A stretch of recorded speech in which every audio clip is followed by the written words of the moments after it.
queremos salir corriendo, no es que no dan ganas. ¿Sabe qué nos lleva a nosotros a sostenernos en medio de la tormenta? Que cuando el viento contrario azota, cuando creemos que nuestra barca se está hundiendo, que aún parados en la orilla del mar estamos acobardados porque creemos que allá el tsunami de la vida nos va a alcanzar. Lo de Jesús es que sabemos que en medio de la crisis, lo de Jesús, Dios sigue pensando en mí. Si yo supiera que Dios se olvida de mí, ya yo hubiera salido corriendo hace tiempito. Pero cuando todo se oscurece, cuando el hombre clava el puñal, cuando el hombre sale corriendo, los que decían estoy ahí, te abandona, yo sigo diciendo yo no estoy solo porque Él piensa en mí, yo estoy en su pensamiento, Él sigue conmigo.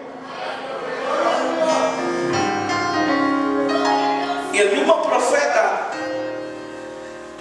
que trae la palabra de la esclavitud es el que Dios levanta a traer la palabra de victoria. Todo depende de quién esté pensando en ti.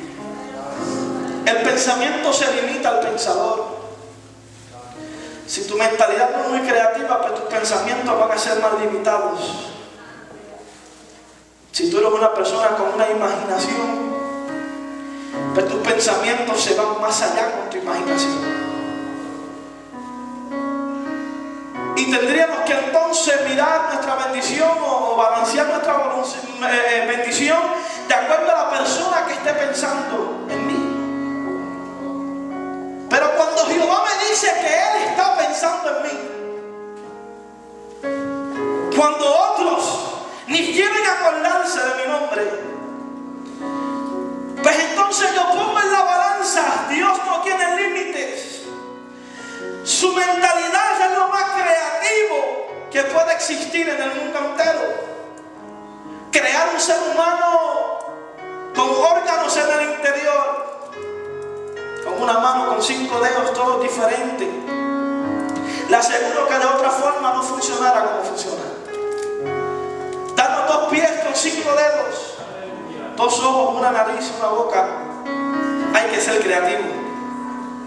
Y cuando miramos la excelencia de Dios en su trabajo de tal forma, al yo recordarme lo mismo que Dios piensa en mí, me doy cuenta lo que Él tiene para mí también va a ser creativo. Por eso el apóstol dijo que lo que Dios tiene para nosotros son cosas que ojos no han visto, cosas que oídos no han escuchado y cosas que bocas no han hablado. Yo no sé si tú puedes entender lo que Dios te está diciendo en esta tarde. Tu crisis no es lo que Dios tiene para ti, tu problema no es lo que Dios tiene para ti, ese desierto no es tu destino, es simplemente el primer escalón para tú llegar al destino que Dios tiene para ti. ¡Oh, la gloria y honra al Señor, que Él piensa en ti!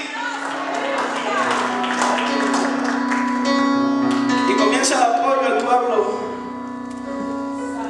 Porque yo sé los pensamientos que tengo acerca de vosotros, dice Jehová, pensamientos de paz y no de mal, para darnos el fin que esperáis.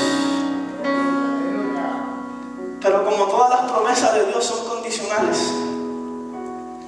si el día que me invocares o me buscareis y me hallaréis, porque me buscaréis de todo corazón.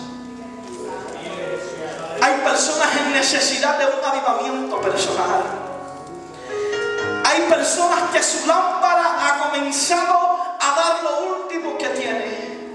Escuchan que somos generación escogida y como que la llama comienza como que a azotar de nuevo. Pero cuando enfrentan la realidad comienzan a dejar su mente correr y dicen, yo generación escogida, yo llamado por Dios, yo ser un levita dentro de la congregación, yo. Pero es que ese hombre que habla no me conoce, no sabe por lo que ya ha pasado. Por cuanto tú has pasado, por lo que tú has pasado, tú eres especial para Dios. Por cuanto tú has tocado el piso del infierno y has podido levantarte, Dios sigue pensando en ti. Hay personas calificando quién puede ser quién porque fue nacido y criado en el Evangelio, o porque nunca cogió un cigarrillo en sus manos, nunca usó droga, nunca bebió. más vil de la tierra levantará Jehová para avergonzar a los sabios. Y no me diga nadie a mí que diga que es nacido y criado en el Evangelio y que tiene 2 alitas y que nunca ha brincado la cerca. Porque todos hemos experimentado con el diablo. Todos hemos negociado. Por eso es que hoy podemos adorar. Por eso es que hoy yo no me puedo callar.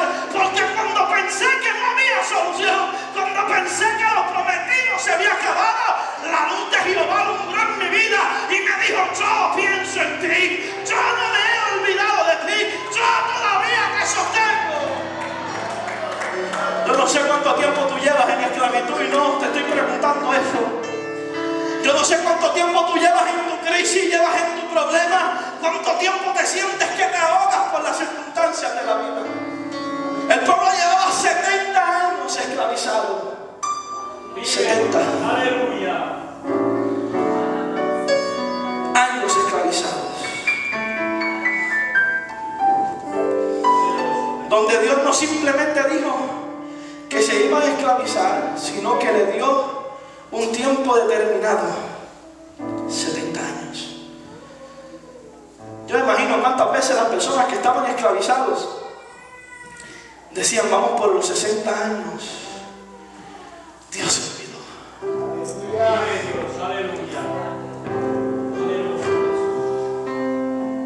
Dios se cansó.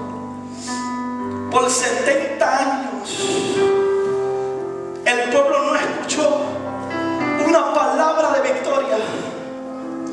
Por 70 años simplemente Dios recargó: tú estás ahí porque tú eres el culpable. Tú estás enfrentando la situación porque tú has tomado decisiones.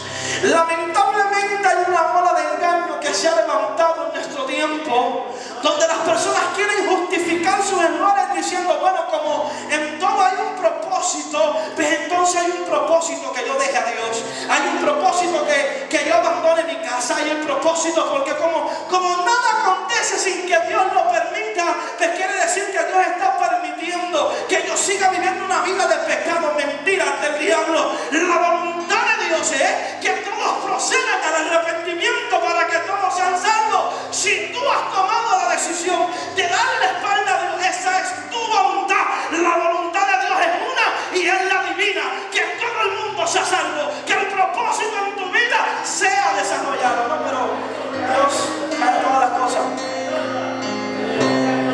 Y voy a cogerme unas vacaciones porque quien quita voy a aprender algo. 70 años en esclavitud. Yo no sé cuánto tiempo tú llevas esclavizado por la fracaso. ¿Cuánto tiempo tú llevas esclavizado por la incertidumbre? ¿Cuánto tiempo tú llevas esclavizado por la crisis, por la pobreza, por la enfermedad?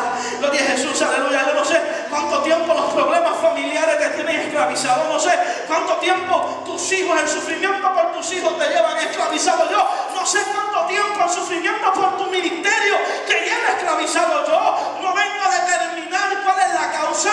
Yo no vengo a juzgarte, no vengo a declarar una palabra que Dios piensa en ti, que el final de tu esclavitud se aproxima. Simplemente levántate, levántate, levántate en el nombre de Jesús y dile: diablo, mi Dios piensa en mí. Y yo sé que el enemigo coge tu mentalidad, pero Dios acordarse de mí.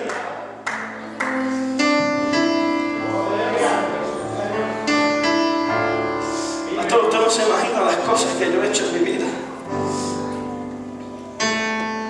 Tampoco me interesan saber. Yo lo que sé es que la Biblia dice que si nuestros pecados fueran rojos como el carmesí, vendrán a ser blancos como la pura lana. Y pecado es pecado. Un mentiroso no puede decir: yo tengo el cielo gano porque yo soy mentiroso, por aquel es asesino. Un mentiroso no puede decir: un adúltero, tú estás peor que yo. Mentira es pecado, adulterio es pecado, todo es pecado. La Biblia me especifica, dice pecado. Si tus pecados fueran rojos como el carmesí, por su sangre vendrán a ser blancos como la pura lana. Oh, gloria a Dios en las alturas, que Él pensó en mí, que Él no se ha olvidado de mí.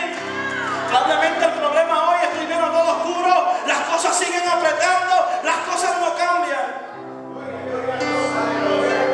Esa era la mentalidad de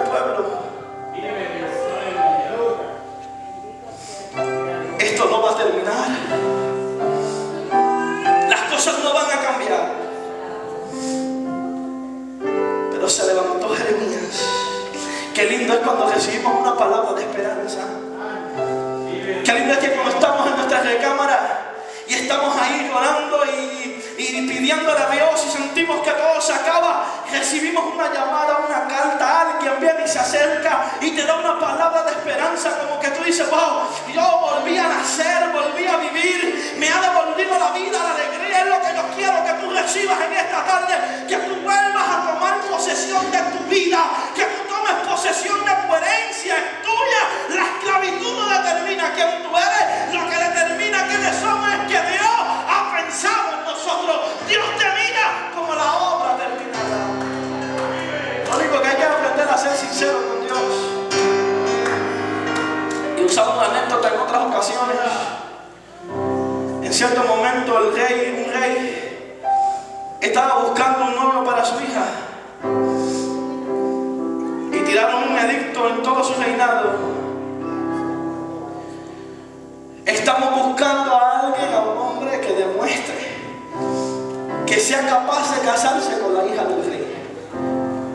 Pero imagínense, era la hija del rey, pues todos los solteros se dieron al encuentro. Mientras muchos esperaban que tuvieran que pelear, que tuvieran que hacer cualquier cosa que demostrara que no había temor, el rey comienza a dar unos tiestos con semillas adentro. Y le dice: al final de 45 días, la planta que esté más linda de todos, esa será la persona que se case con mi hija. Entre tanta juventud que fueron,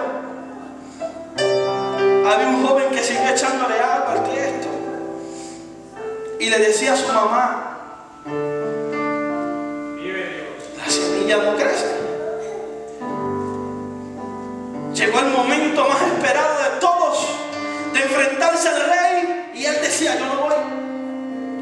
Yo voy a ser el único que la flor no creció, yo no voy. Y la mamá le dijo: el hombre es reconocido por su palabra, y si tú diste palabra que a los 45 días ibas a estar allí, tú ves. Cuando aquel muchacho llegó con su tiesto, sin ninguna hojita en aquel tiesto, y comenzó a mirar aquellas flores hermosas de los demás, dijo: ya perdí, no hay esperanza. Se pararon todos frente al rey. El rey se para y dice: bueno, llegó el momento determinado para elegir quién va a ser el candidato para casarse con mi hija. Aleluya. El rey comienza a observar todas aquellas flores hermosas que habían allí. Se llega aquel muchacho que no tenía que tiesto sin nada y le dijo: tú eres el ganador. Yo: pero ¿cómo que yo soy el ganador si yo soy el único que no tengo una flor? Él le dijo: ninguno recibió semillas, recibieron simplemente tierra sola. Y todos los que tienen flores son unos mentirosos. Tú fuiste el único que tuviste el valor